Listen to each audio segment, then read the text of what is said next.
يا أيها المزمل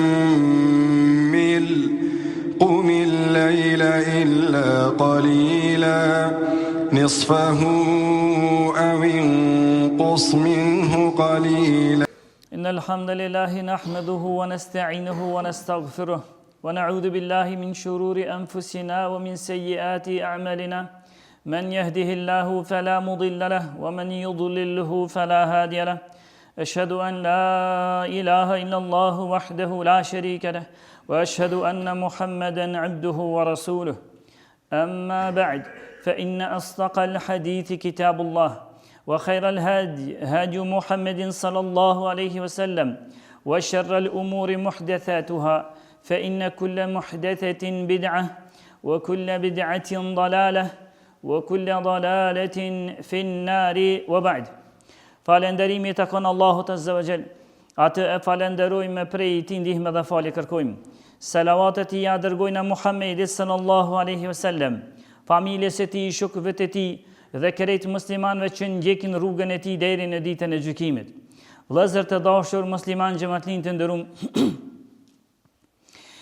Në herën e kaluar e përmendëm se për gjërave që neve na bën me mbrojt ose me urujt prej zjarmit të xhehenamit, me shpëtu prej zjarmit të xhehenamit, tham është edhe ajo se nëse neve na shtohet frikë respekti për Allahun Azza wa Jall, nëse neve nga frikë respekti për Allahun Azza wa Jall, i shohmin ndonjëherë edhe sytë tanë të cilët derdhin lot për Allahun Azza wa Jall, është prej shenjave se ose një prej rrugëve që neve shpëtohemi nga zjarmi i xhehenamit.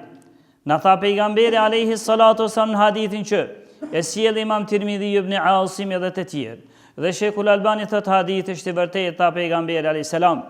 Aynani la tamassuhuma an-nar. Dy lloj sysh tha nuk do t'i djeg zjarmi i xhehenamit. Aynun bakat min khashyatillah. Tha njëri prej atyre është një sy që ka qajtur prej frikës të Allahut Azza wa Jall, wa aynun batat tahrusu fi sabilillah. Edhe një sy që ka nejtë të zgjuar duke ruajtur qoftë pasurinë e tij, vendin e tij, ose duke ruajtur dinin e tij, familjen e tij, por duke ruajtur në rrugën e Allahut, atëherë këta dy lloj sysh nuk i djeg zjarmi i xhehenamit. Pra dëshirojna ne që këtë gjymtyr tonën e kur themi sy, atë nëtohin i tërë trupi.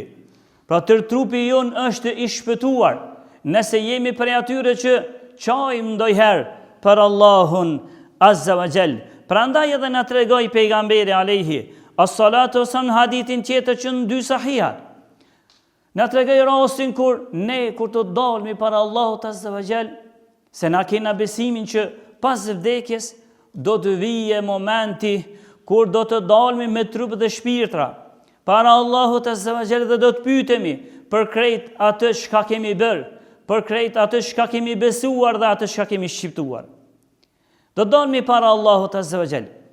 Dhe atë ditë dielli afrohet afër ditës së mahsherit. Temperaturë e madhe bëhet, ndërsa është një hije e madhe. E ajo hija është hija e thronit Allahut Azza wa Jall. Hija e arshit Allahut Azza wa Jall.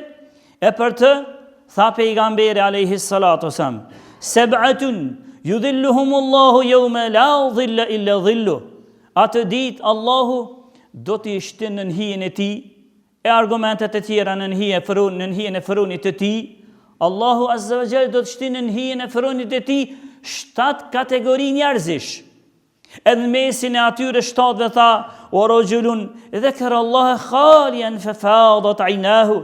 E një prej tyre është prej atyre 7 kategorive, është edhe njëri që ndoshta është veçu dhe s'ka pas asnjë njeri prezent në ato momente, ka qenë veç ai dhe Zoti i tij, ndërsa sytë e tij kanë nderdhur lart. Ndërsa sytë e tij apo ai ka qajtur prej frikës, ose ka qajtur për mallëngjim, ose ka qajtur për kënaqësinë që e pret në xhennet. Ndërsa por e shtini pejgamberi se na tregoi se në mesin e atyre njerëzve që do të jenë jo veç që nuk i djeg zjarmi i xhehenamit, por edhe në hijen e thronit të Allahut, ku s'ka me pas hije tjetër. Përveç asoj hije, ato do të jenë edhe ata të cilët kanë qajtur për Allahun Azza wa Jall. Por unë po ja përmendi disa raste që neve na ndalojnë për me arritë që kjo. Se nështë të dikush të po dhe unë jam interesum, edhe unë po du, po s'po muj, edhe unë po du për Allahun Azza wa Jall derdhi lët, me që ka që rëndësishme që atë sy, që ka derdhi lët për Allahun, Allahu mos ta djeg me zjarmin e xhehenamit, me që ka kështu e sigurt, me që erdhi nga lojmi nga ona e pejgamberit sallallahu alaihi wasallam. Po unë s'po muj, atëherë ne duhet të kujdesemi rrugë që na ndalojnë të largohemi prej atyre rrugëve. E cilët janë ato? Rruga e parë është mashtrimi ose lidhja e zemrës tënde me dunjon. Nëse e sheh veten tënde o vllai dashur, nëse e sheh veten tënde që tu ka lidh me dunjon, kërejt truni jëtë çka sillet për 24 orëshin sa i zgjuar veç sillet veç për dunjon. Si të kam, si t'ja baj, si t'u vin këto të mira, veç për dunjon tënde. Zemra dhe mendja jote është e lidhur veç për dunjon tënde, atëherë këtë rrugë rregulloje. Këtë rrugë se nuk je ardhur në këtë dunjo veç të kesh pasuri. Nuk je ardhur në këtë dunjo veç të kesh fëmijë. E as veç të kesh pozitë. Por Allahu neve na tregoi: "Wa ma khalaqtul jinna wal insa illa liya'budun." Tha unë njerëzit dhe e gjinët, ose e gjinët dhe njerëzit, si kam kriju për një diçka tjetër, por qëllimi final i krijimit të tyre, Allahu e takton në Kur'an, i kam kriju për me më adhuru mu. E tashti ti, mendoje, shikoje, vlerësoje vetë vetën tënde, sa je duke mendu për Zotin tanë që të ka kriju. Sa je duke i bërë ibadet Allahut Azza wa Jall, sa je duke ja qunë në vend urdhrat e Allahut Azza wa Jall, sa je duke u larguar prej ndalesave të Allahut Azza wa Jall. Prandaj, mos u mashtro me dunjon tënde shumë, nëse don që ndonjëherë syri yt me çajt për Allahun, e pastaj ke mu bon sebeb që ti më shpëtu prej zjarmit të xhehenamit. Allahu Azza wa Jall në Kur'an tha: "Ya ayuhan nas, inna wa'dallahi haqq." Allahu tha: "O ju njerëz, mos harrani se premtimi e Allahut është i vërtet. Fala taghurrannakumul hayatud dunya wala yaghurrannakum billahi al-gharur." Edhe mos t'ju mashtro, tha Allahu, dunjoja. Edhe mos t'ju mashtro shejtani me harru Allahun, dhe mos t'ju mashtro ai i cili e lun rolin e shejtanit. Pra mos t'ju mashtro dunjoja me harru Allahun dhe përmendjen e Allahut. Këtë na tërheqi vetin pro ti. Rregulloje, shikoje, edhe vlerësoje vetë vetën tënde, dunjoja, apo të mashtron prej rrugës të Allahut krejt, apo jo. Pastaj, është edhe ajo tjetra se aja që neve mund të na pengon, mos më na bo prej atyre që frigohemi prej Allahut shumë, edhe ndonjëherë derdhemi lart për Allahun, janë edhe mashtrimi me njerëzit e dunjos. Nëse shikon që veç ta gjojnë një njëri që është pasanik, veç me të ri, veç sikur ai të bëhem edhe une, veç fjalët e ati të pasurit unë t'ja marrë, e jo fjalët e një hoxhës që është i varfër, ose njënit të dëvëtshëm që është i varfër, por t'ja marrë fjalët të këti me vlet fjala e atyre të pasurve veç. Edhe kjo është prej pengesave që neve na pengon për me që syri ju ndonjëherë me derë lart për Allahun Azza wa Jall. Po e sjell një hadith që është i ngjashëm me këto. Hadithi që e sjell Imam Tirmidhiu dhe Sheikhul Albani, të hadithi është i vërtetë. Tha pejgamberi sam: "Man kanat al-akhirah hammuhu ja'ala Allahu ghinahu fi qalbihi wa jama'a lahu shamlahu wa atatu ad-dunya wa hiya raghima." Tha pejgamberi alayhi salatu wasalam: "O ju njerëz, mos u kapni edhe shumë për dunjo, e as për njerëzit e dunjos shumë. Se dallojnë njerëzit e dunjos edhe njerëzit e ahiretit. Kapu me njerëzit e ahiretit. Njerëzit e dunjos janë ata që përmendan fillim veç synimin primar dhe edhe sekundar dhe këto kanë veç dunjon, ndërsa njerëzit e ahiretit janë ata që mendojnë për ahiretin t'ja kaloj. Para Zotit kur të dalë, si të tjetë rezultati që atje. Këta janë njerëzit e ahiretit. Në këtë hadith na tërheqi vërejtën pejgamberi alayhis salatu wasallam dhe tha: nëse Allahu Azza wa Jall, nëse dikush për njerëzve e sheh që ahireti është qëllimi final i tij, ahireti qëllimi final i tij, a di çka tha pejgamberi në këtë hadith? Tha pejgamberi Allahu Azza wa Jall kam ja bërë zemrën e tij të pasur. Edhe nëse nuk ka shumë të holla në xhepat e tij, por zemra e tij është e pasur, ai e nin kënaqësinë, është i kënaqur me çat pak çka e ka, më shumë se njëri që mund të ketë miliarda. Ky është më i kënaqur. Tha pejgamberi Allahu kam ja bërë zemrën e tij të pasur.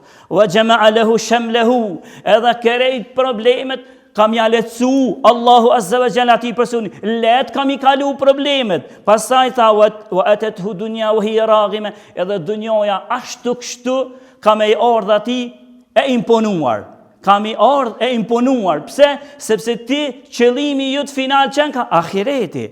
Edhe dunjoja atëherë imponua dashje pa dashje kam e të ardh. E pastaj vazhdon pejgamberi tha: "Wa man kanat ad-dunya hamma, ja'ala Allahu faqrahu bayna 'aynayhi." E nëse në njoni veç për dunjo mendon, sen për ahiret nuk mendon, Allahu tha do t'ja vëj varfërinë e tij, o nëse krejt jetën e tij ai e harxhon veç për dunjo, varfërinë tha kam ja bën në mesin e dy syve të tij, në ballin e tij e ka varfërinë. Ai edhe nëse milionat i ka, kur t'ja nis e ndëgjon so vujtje ti tregon, edhe so ankesa ti ban, çuditësh, thu mos kam edhe ndaj sen edhe në ti dhon çatina. Pra Allahu ja ban varfërinë në mesin e syve të tij, thot wa farraqa alayhi shamlah, edhe kur të shetha so problemet ja çet Allah, so problemet i nxjerrën atina, çuditësh ti. Njoni i posët e kam këtë probleme, kam edhe këtë, kam edhe këtë, miliona probleme. Pastaj tha walam yatihi min ad-dunya illa ma qaddara lah. Por tha në fundit prej dunjas nuk i vjen vetëm se çaja çka Zoti ja ka shënuar më herët. Diçka tjetër s'ka me të ardhur. Me i transmetim tjetër thotë që pejgamberi thot na ka shënuar Allahu se çka ka më marrë mu 50.000 vjet para se me kriju tokën edhe qiellin. Allahu i gjithdijshëm e ka shënuar se ty çka ka me të ardhur, so ki me jetu, so ki me ngron, edhe ka fshatat e tua so të numëruara, so i ki krejt i ki të shënuara. E atër pse ta lënë ahiretin? Pse mos mendoj për ahiretin, por të mendoj për në dunjë që veçan ka ajo e shënuar. Pastaj prej pikave që neve na bojnë zemrën tonë të ngurt, edhe na bojnë zemrën tonë që kur mos me derlat për Allahun, janë edhe humbja e kohës kët. Humbja dhe harxhuarja e kohës kët, edhe në qëndrimi me njerëzit të cilët sen prej tyre s'përfiton dhe asgjë atyre nuk ju tregon. Nëse kështu e ki jetën tënde, është shenjë prap se ty zemra ka më të ngursu. Vështirë prej syve të tu, vështirë që sytë të tu lët kanë me lëshu. Që tha pejgamberi a.s. në tërheki vërejtën dhe tha, e gëteni më khamsin qable khamsin. Tha pejgamberi a.s. o ju njerëz, shfryzoni 5 gjëra, para se më juzon një 5 tjera. E cilat janë ato, tha pejgamberi, shebabeke qable haramik. Ju o të rinjë, tha pejgamberi, shfryzoni rinin tuaj para se të plakeni, para se të ju vi pleqëria. Ti ndoshta në rinin tënde mundesh me i fol 5 vaktet farzet, mundesh me i fol edhe sunnetet, e mundesh edhe teravit, edhe namaz natës muqu, sikur që ishte rasti Imam Ahmedit që kena pas përmend, sa ishte i ri, a i shfryzonte këtë hadith, a i punonte me këtë hadith, kur ishte i ri, i falken nafile, jashtë në farzeve i falken brenda 24 orëve 300 recate nafile, 300 recate nafile brenda ditës, e kur u pleqnu, kur i edhi pleqëria, atëherë s'më kemi fol 300 mo, por i falki veç 150. Brana 24 ore. Pra pejgamberi ta tërheki vrejtjen ty, se je i ri, se bën vakia nesër ti kemi pa edhe njerëz të lindjes së mesme, që ai kur kishte qenë pak i ri, nuk e kishte shfryzuar rinin e tij në ibadet ndaj Allahut. E dikur kur ishte mbet i shtanguar, ishte koqit, për shkak një problemi që ka pas, atëherë ai thëke nuk kisha dash diçka tjetër une, ma shumë këtë dunjo, ai kishte mes i shtanguar, tash ishte udhëzu, ju kishte kap rrugës, por e falke namazin e tij shtrit. Shtrit në kërkëshpine e falë ke namazin. Thykë nuk isha dasht ma shumë, vetëm se Allahu të ma mundësën ta qes balin tem sejde. Se ka qitë balin e ti kër është kon i ri. Atëherë në pleqni, dajkjeta në pleqni, kur usmur, kur erdhi smundje, atëherë nuk moj ke me bon një gjatë tilë. Kështu që pejgamberi tha shfryzon e rinin para pleqnis. O sihateke qable saqamik, edhe shfryzoj e shëndetin tënd, o ti njeri, tha pejgamberi, shfryzoj e shëndetin para se mu smu. Se sa i smuari dën me ndjek rrugën e Allah dhe pejgamber, por më është smu. Sa i smuari dën me i bosesh dhe Allah, por nuk mundet më. Sa i smuari dën me agjerë muajin e Ramazanit, por nuk mundet më. Sa i smuari ka pas pasuri, ka pas mundësi me shku me kry haqë, por tash më është semur, vish në qëfë dikan bedel, për ndryshe s'mënët me kryma, dhe pejgamberi, wa ghinake qable faqrike, edhe shfryzoj e pasurin tonë për mirë, para se me to kopë varfria. Ka mundësi dënjaja, na herë je i pasur, na herë je i varfër, e sot ta kish që të pasuri shfryzoj e për khajr, ku të kërkohet dikun jetë për Allahun azza wa jall, atër kjo është më mirë. Tha pejgamberi o firagike qable shuglike, edhe shfryzoje kur je i lirë, para se me të zonë punët. Shfryzoje atë lirin kohën e lirë, pra shfryzoje kohën e lirë, këtë e pruna për këtë argument. Shfryzoje kohën e lirë, jo me badi havistika, shfryzoje kohën e lirë, jo me humbje kohë, veç hajde të dalëm të takohemi, veç po du me humbë kohën. Kështu nuk në tha pejgamberi a.s. Por shfryzoje kohën në khajr, para se mundzon, wa hayateke qable mautike, edhe shfryzoje jetën tonë para se me torë vdekja, se vallahi, pastaj kur të kop vdekja, e të kalan vërë, e thutën e ahi mirëjon, kisha mujtë bërë mu këthy në dënjo edhe njëherë, fort bre buri mirë kisha me qenë une, fort njeri mirë kisha me qenë, fort grue mirë kisha me qenë, por atëherë është vanë më, Allahu ka ne merë para ne, mo kënej nuk e këten vish kur dolmi, para Allahu të zëvëgjet dhe këtë hadith e sjell, Imam Bejhaqiju dhe të tjerë dhe shekull albonët të hadith është të vërtet. Kjo është prej aty në rrugëve që neve, janë edhe disa rrugë tjera, po për shak minutave këtu pa e lojmë, nështë e vazhdojnë herën tjetër. Këtu janë ato rrugë që neve në ndalin prej asoj rrugës që në shpetën prej zjarmit të xhenemit, që prej frikë, respektit dhe lotit tanë për Allahun. Këtu kënë ato disa prej pengesave, janë edhe disa tjera. Lusmi Allahun azza wa jall të na falë, të na mëshiron. Lusmi Allahun azza wa jall për njerëzve të mirë të na ban. Lusmi Allahun azza wa jall që sytë ton lët për Allahun të nxjerrin. Lusmi Allahun azza wa jall që me ata pejgamber atje në xhenetën ata kanë e muslimanëve kudo që janë në botë. Allahu të ndihmon. Walhamdulillahi rabbil alamin.